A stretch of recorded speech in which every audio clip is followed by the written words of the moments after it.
Hi, my name is Bergeron, and my testimony is about my coach. This man was one of the nicest people you'd ever meet, one of the best coaches, one of the best father figures that I've ever had in my life. And he was my best friend above everything else. He was just this person you could talk to. I mean, you'd walk up to him and he was just, you'd feel like you want to pour out all of your feelings to him. And I remember the morning that he passed away.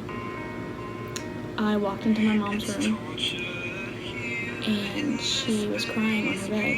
And I walked up and I was like, Mom, what's wrong? And she looked at me and through the tears she said, Cadence, sit down. I have to tell you something important. And I thought that I was in trouble. Like, everything that I've ever done in my whole life came to my mind. And I remember her saying, Coach Don passed away last night. And I sat in silence. I was sad. I was hurt. I felt so much abandonment and anger. Not anger towards Coach Don, but I felt angry at God. Like, why would you take someone that you've put in my life again? Why would you just take him out like that without no warning? I just pushed away from God.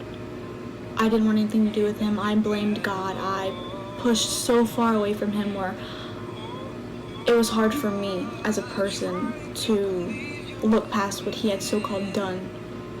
I felt like he hated me. He took my favorite person in the world. He took my coach. And it was hard.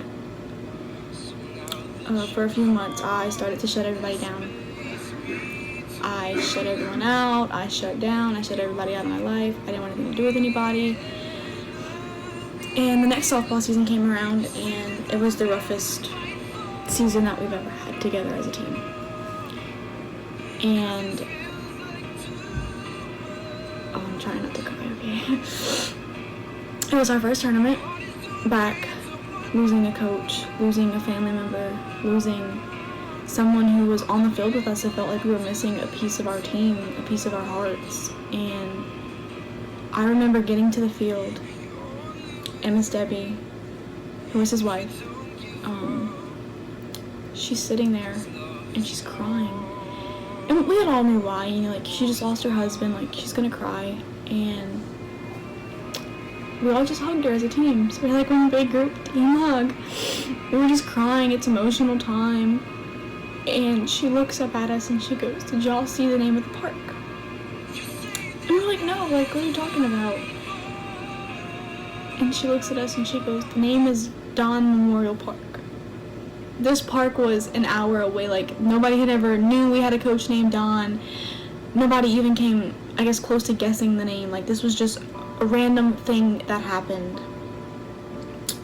And as I'm hugging her, I'm sitting there just asking God the same question over. Why?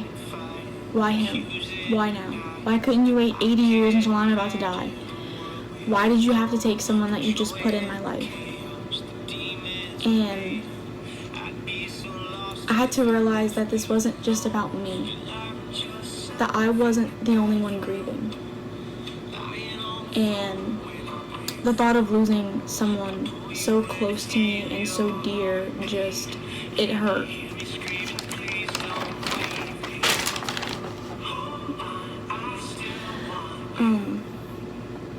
When I finally got over the fact that it wasn't God's fault, that it's life, you're gonna lose people, and that hurt.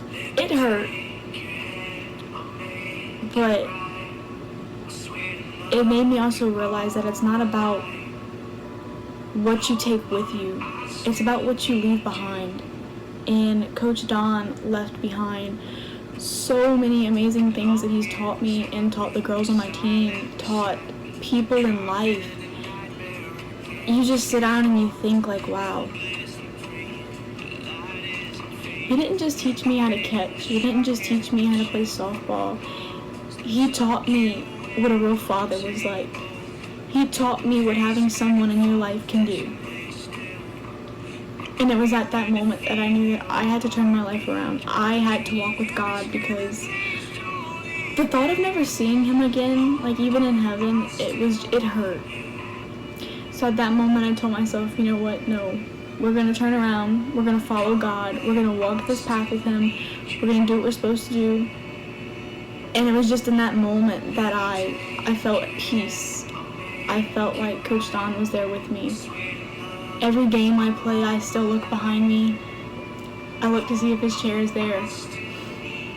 Every time I get a hit, I turn around and wait to see him cheer. If I mess up, I just hear him scream at me in my head, "This is not what we do!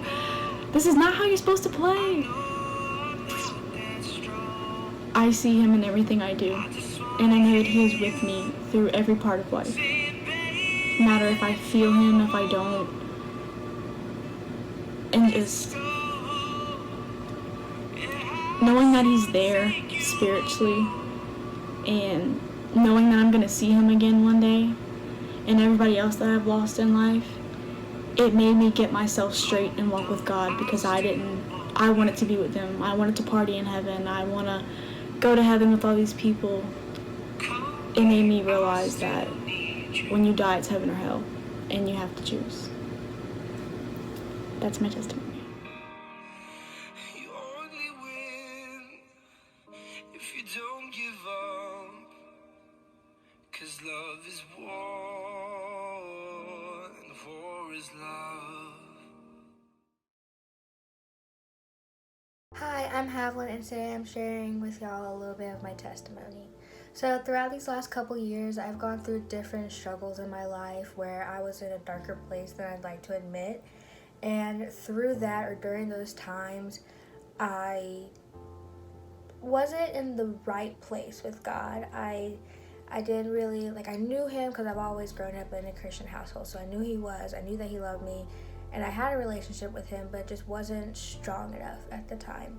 So through all of those struggles and hardships, that hard time in my life, I was given people by God. I believe that he gave these people to me to help me through this, not only with just the struggles in my life, but also in the struggle of my relationship with him.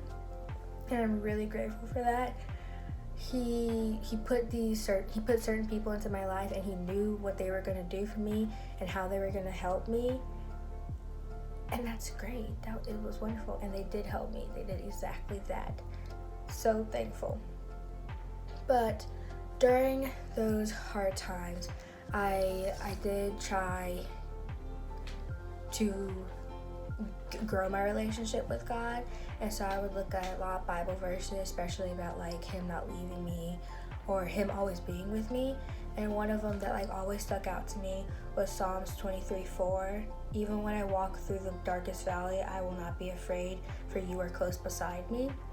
And that one, I put it all over my walls. I have it behind me right now. It was everywhere, just everywhere.